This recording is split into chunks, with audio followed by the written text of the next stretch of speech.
So the hockey world remains stunned this week with the news of Claude Lemieux's death.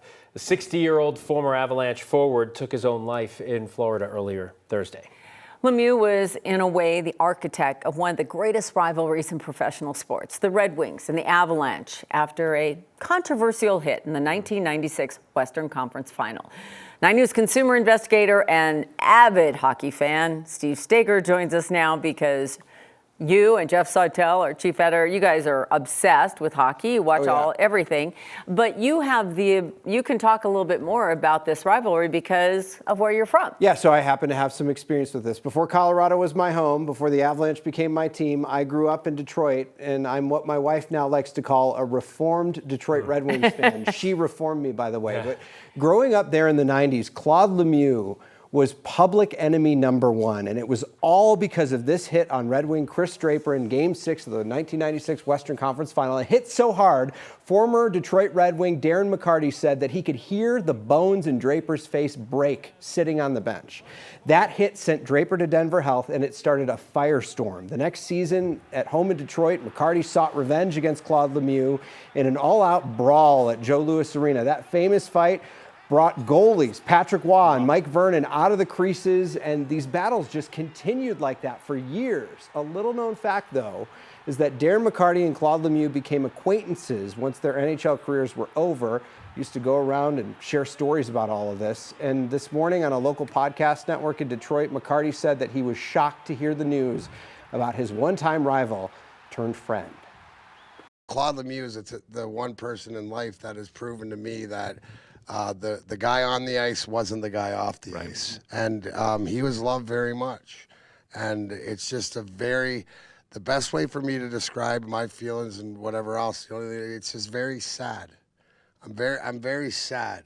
I'm more in the man, not the player, right? Because the player, I still kick your ass today, right? But the man is something that he tried and he made an effort. My hockey identity, a lot of the ways, is surrounded around this guy. If he's not that stupid and disrespectful, then are we, almost 30 years later, still talking about the fight and when it comes up and you see the highlights and we all know what it is.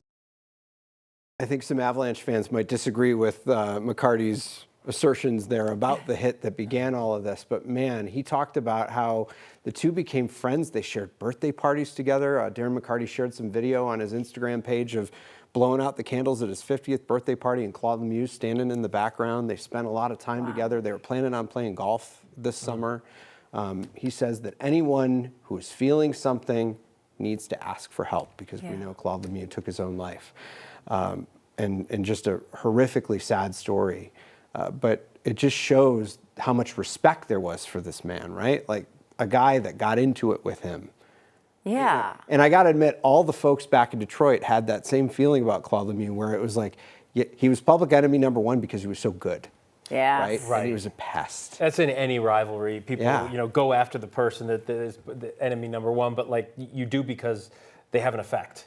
Yeah. And, there's a documentary on ESPN. We were talking about it a bit today in the newsroom, where these two shared these stories together, and you see them in a crowd of Detroit fans, and they stand up and applaud for Claude Lemieux when he's walking up onto the stage. So there's so much of a history here, but it's like grudging respect nowadays, now that rivalry has kind of died down, but just an incredible history there. And, aside from the hit, which is very controversial, it's good to have a rivalry. Oh my Fans get all in. It's really, I think, helpful for the teams to have a good rivalry. Incredibly difficult for a kid from Detroit to come to this town, meet a girl who is a diehard Colorado Avalanche fan, and somehow convert. Fall in love with her anyways. I've lost a lot of family members. Lost a lot of family members back home who are like, "Who are you now?" But yes, it was great perspective. Katie Special. That's who you are. Yeah, that's right. Yeah.